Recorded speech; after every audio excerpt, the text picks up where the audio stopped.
Análisis de reactivos. Análisis de reactivos. El análisis de reactivos es el primer paso en el proceso de demostrar empíricamente que un instrumento es adecuado. Cuando hablamos de empíricamente es que se han recogido unos datos y a partir del análisis de los datos demostramos si el instrumento posee una serie de características que lo hagan adecuado en términos de validez y confiabilidad. El análisis de reactivo es el primer paso para uno tratar de establecer lo que se conoce como validez discriminatoria de un instrumento.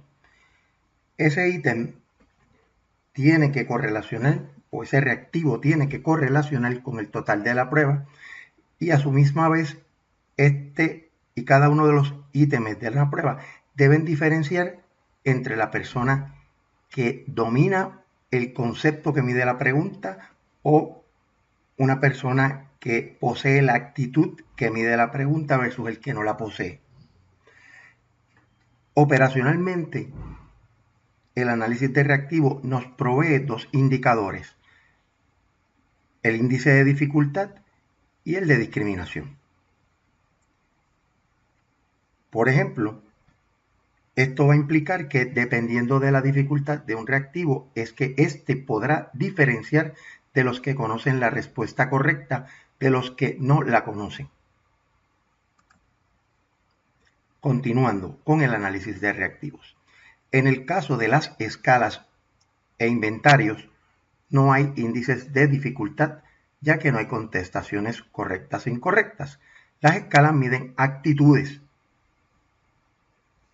y las actitudes no son correctas o incorrectas, simplemente una persona tiene una opinión o psicológicamente se siente cargado hacia una opinión versus otros. Y los inventarios que miden rasgos de personalidad y preferencias, tampoco hay rasgos ni preferencias buenas o malas, simplemente están ahí.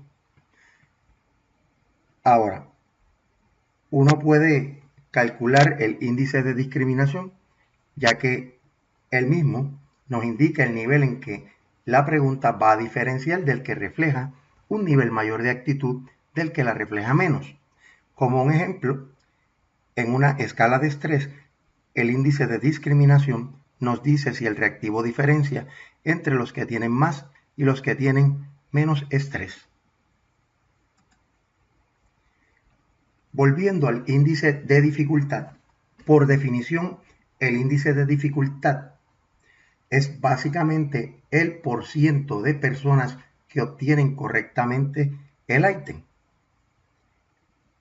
Algunos cuestionan el concepto de índice de dificultad, ya que por la definición sería índice de facilidad, ya que es el % de personas que obtienen correctamente la pregunta. Por ejemplo, si el 100% de las personas obtiene una pregunta correcta, sería una pregunta demasiado difícil. Si el 100% de las personas contesta correctamente la pregunta, es un índice demasiado fácil. Criterios de dificultad. Para entender mejor el criterio de dificultad, hay que hablar sobre el índice de dificultad. Por definición, el índice de dificultad es el % de personas que obtienen el reactivo correctamente. Por ejemplo, si el 100% de unos estudiantes no contesta una pregunta, esta pregunta se considera demasiado difícil. Ahora bien, si el 100% de los estudiantes contesta correctamente otra pregunta, se va a considerar que esta es demasiado fácil. Así que, tomando en consideración eso, es que se establece el criterio de dificultad. Aquí nosotros utilizamos el cálculo de una razón o proporción, pero aplicado al porcentaje es lo mismo. Por ejemplo, de 0 a 0.15, o de 0 a 15%, o sea, si entre 0 y el 15% de los estudiantes contestaron esta pregunta correctamente, esta va a ser demasiado difícil. O sea que el 85% restante no la contestó correctamente. En el próximo, si un ítem, ¿no?, el 16% o del 16% al 30% lo contesta correctamente, es un ítem difícil. Si del 31% al 70% lo contesta correctamente, es un ítem promedio. Del 71 al 85 es fácil y del 86 al 100% es demasiado fácil. Como les decía, por cuestiones de cálculo se establecen las proporciones desde 0 hasta 1. Pero al final del día es el mismo resultado y las categorías son las mismas. Ahora vamos a hablar de los criterios de discriminación. Como debemos entender, tanto el criterio de dificultad como el de discriminación se toman como referencia para seleccionar si el ítem es bueno o no, o si el ítem hay que revisarlo, o si hay que eliminarlo.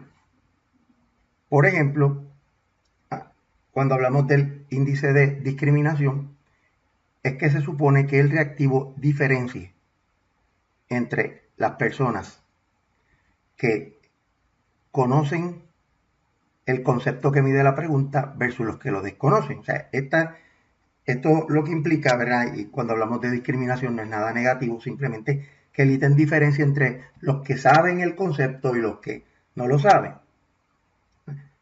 Igualmente cuando hablamos de las escalas de actitudes, los que tienen más estrés de los que tienen menos estrés. Aquí utilizando el mismo concepto de punto 40 o 40% en adelante va a ser un ítem bueno, muy bueno. De punto 30 a punto 39 es razonablemente bueno, pero está sujeto a revisión. De punto 20 a punto 29 es marginal y necesita revisión. Y de 0 a punto 19 es pobre y se debe rechazar. Ahora, cuando uno mira tanto los criterios de discriminación como de dificultad, uno va a poder observar que necesita, en una prueba, uno necesita diferentes niveles de dificultad, desde ítems fáciles hasta ítems difíciles. Los ítems demasiado fáciles o demasiado difíciles muchas veces no son buenos discriminantes, o sea, no discriminan, excepto en algunos casos. Pero uno tiene que utilizar ambos criterios para tomar la decisión. Esto lo mostraremos brevemente. Aquí quiero presentarles dos programas de computadora que son los más que se utilizan para estos análisis, que es el formato de iteman. Iteman es un programa que tiene costo y se utiliza mucho en el campo de la psicometría, en la medición de exámenes en escuelas, universidades, etc. Y aquí les voy a ayudar un poquito a interpretar rápidamente las columnas, donde la primera, donde el encabezado plantea el ítem, esto es el ítem 1 de varios ítems. El prop correct es el índice de dificultad, la proporción correcta, que es 0.28, o sea, el 28% de los que contestaron este ítem lo hicieron correctamente. Aquí donde dice Visser es la correlación biserial, o sea, el índice de discriminación. En otros lugares también se le llama la correlación ítem total, pero es la correlación biserial entre una variable continua y una variable dicótoma natural. ¿Sabe o no sabe? ¿Qué es punto 47? Si uno mira nada más estos dos criterios, uno puede aseverar ¿verdad?, que tiene un reactivo en términos de dificultad, que es un ítem que es difícil, y cuando miramos, ¿verdad?, porque sacó punto 28 y un ítem difícil está entre punto 16 y punto 30 según las categorías que mencionamos anteriormente. Y en términos de discriminación es punto 47, o sea, es un ítem muy bueno, muy bueno. Y al ser muy bueno, pues tenemos aquí el que dicho ítem se puede retener porque tiende a ser difícil, pero es un ítem muy bueno. También Iteman hace algo que no hacen muchos otros programas, que es que evalúa la proporción, o él tiene como un índice de dificultad de la alternativa. Aquí tenemos 5 alternativas. Alguien puso una sexta donde dice Other, pero aquí podemos ver que en la alternativa 1 el 30%, punto 30, lo contestó. En la segunda alternativa contestó el 13%, en la tercera 9%, en la cuarta el 12%, y en la quinta, que es la alternativa correcta, el 29%. Aquí, con este formato de Iteman, uno puede analizar también cuán difícil o cuán fácil fueron las alternativas. Y aquí, por ejemplo, a partir de la contestación correcta, tenemos que el 29% la contestó, pero también la alternativa 1, el 30% la contestó. Parece ser un buen distractor. No así tanto la 3 y aquella otra que era la 6, que no se sabe cuál es. Así que aquí tenemos también otro mecanismo para analizar según Iteman. También nos provee un índice de discriminación donde, excepto la alternativa correcta, todas discriminaron negativamente, lo cual no es un buen indicador. Tendríamos que trabajar con las alternativas para mejorarlas. Y finalmente, key significa la clave. Es la clave.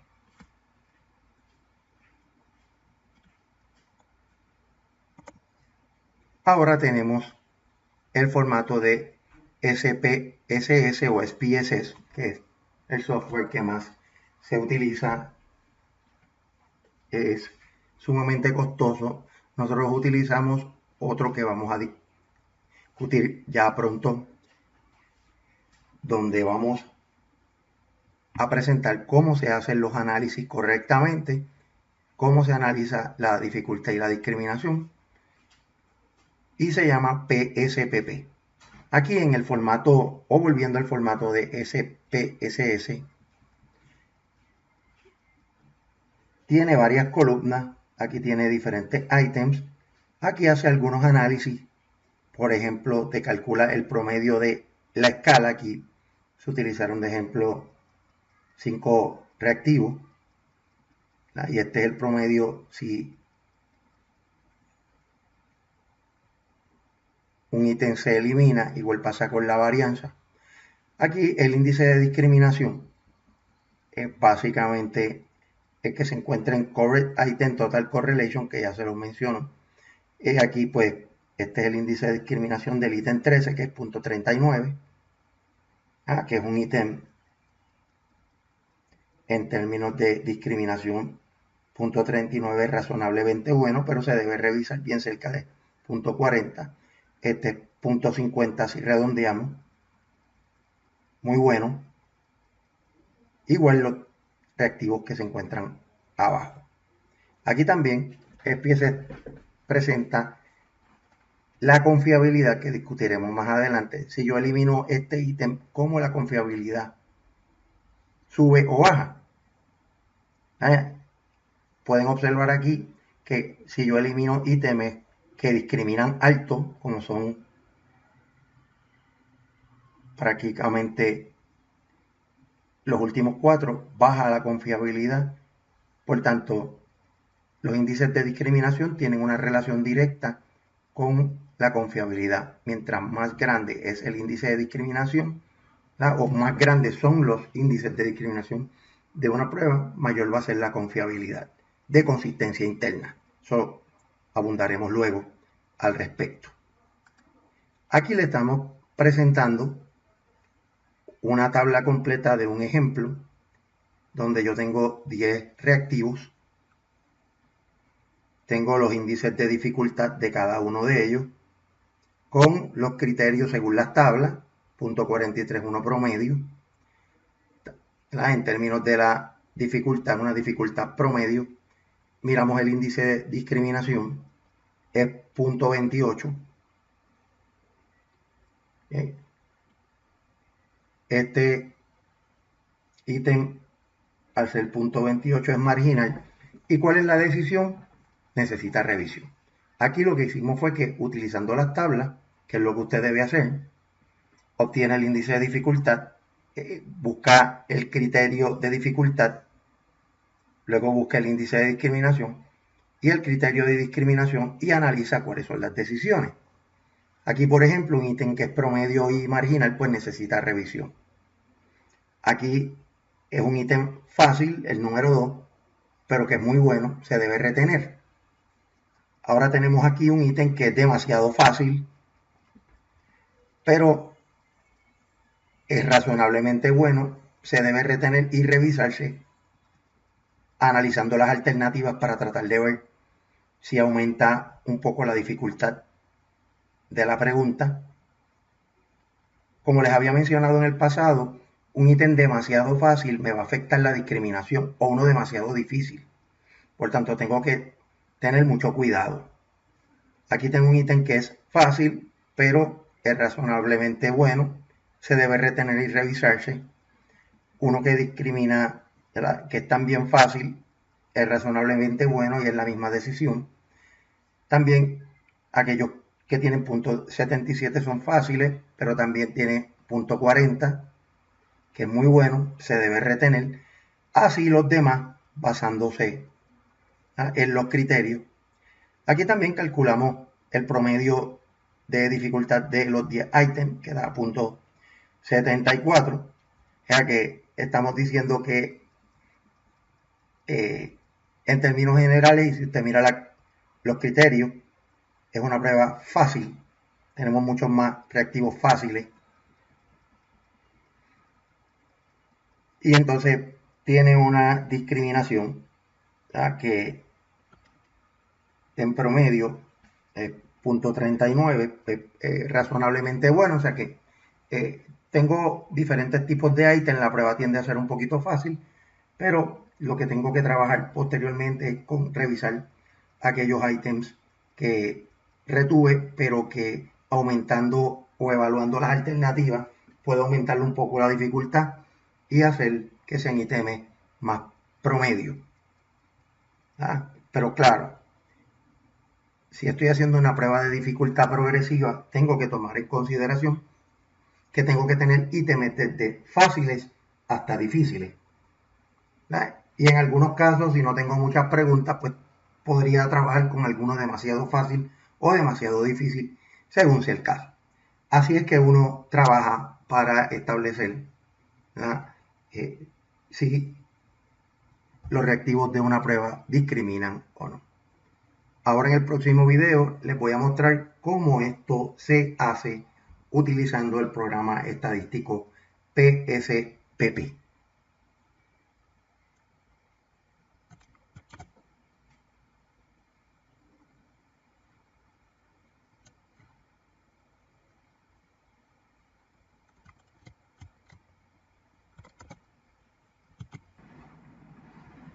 Hola, ahora quiero compartir con ustedes el procedimiento de cómo se hace un análisis de reactivos utilizando el programa PSPP. Aquí voy a buscar dentro de los iconos de el desktop, el icono de PSPP, que es un diagrama de pastel.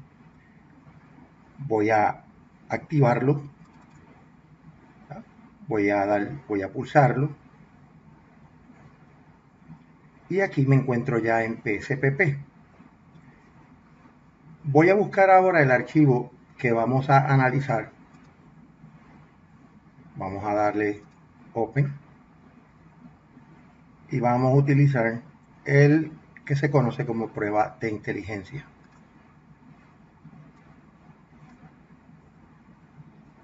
Lo identifiqué y entonces ahora pulso Open, y aquí van a observar que tengo 10 reactivos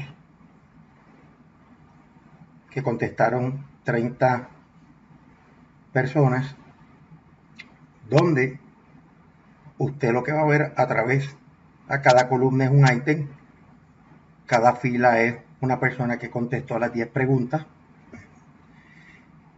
Puede mirar alrededor de la base de datos y va a encontrar que hay solo ceros y unos. 1 significa que el estudiante contestó correctamente la pregunta, y 0 que la contestó incorrectamente. Que esa es la base de datos. Recapitulando, tenemos 10 reactivos contestados por 30 personas. Ahora, si yo quiero calcular el índice de dificultad, tengo que ir a Analyze, donde dice Descriptive Statistics. Voy a pulsar, va a salir otra ventana a mi lado derecho que dice Frequencies. Voy a pulsar Frequencies. Entonces voy a identificar, voy a marcar los 10 ítems. Voy a utilizar Shift para marcarlos todos, y utilizando la flecha hacia la derecha lo voy a enviar a la caja que dice variable. Aquí entonces voy a eliminar los diferentes estadígrafos para no confundirnos. Eliminemos todo lo que hay.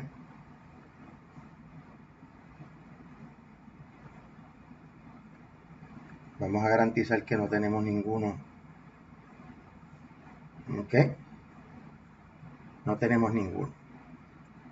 Pues entonces ahora le vamos a dar OK. Y si miramos en la parte inferior, centellea la ventana de Output, donde que el análisis se ha realizado. Vamos a pulsar encima de la ventana para ir específicamente a los distintos análisis de dificultad. Aquí pueden ver que, por ejemplo, si volviendo a la definición de índice de dificultad, que es el porcentaje de personas que obtuvo el ítem correctamente, pues tendríamos que buscar aquí en el valor de 1, que es contestación correcta, y el porcentaje de personas que lo contestó correctamente fue un 43 o 0.43.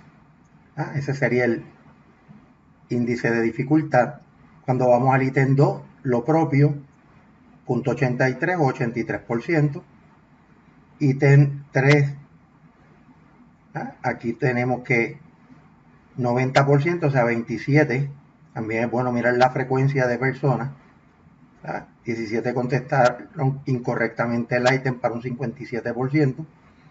13 personas lo contestaron correctamente para un 43%.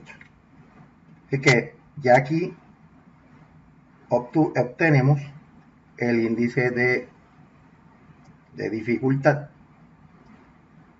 Aquí vemos, por ejemplo, que 0.43 en términos de dificultad es un ítem promedio, que 0.83 en el ítem 2 es un ítem fácil, y así por el estilo. Así que sepan que el índice de dificultad lo vamos a obtener a través de la función de Descriptive Statistics Frequencies. Así que aquí tenemos los 10 ítems con sus distintos índices de dificultad. Ahora bien, ahora queremos buscar la otra información, que es el índice de discriminación. El índice de discriminación, vamos a volver aquí a la parte inferior donde está el icono de PSPP y buscar. Ahora vamos a buscar la base de datos prueba de inteligencia para realizar el análisis de discriminación de los reactivos.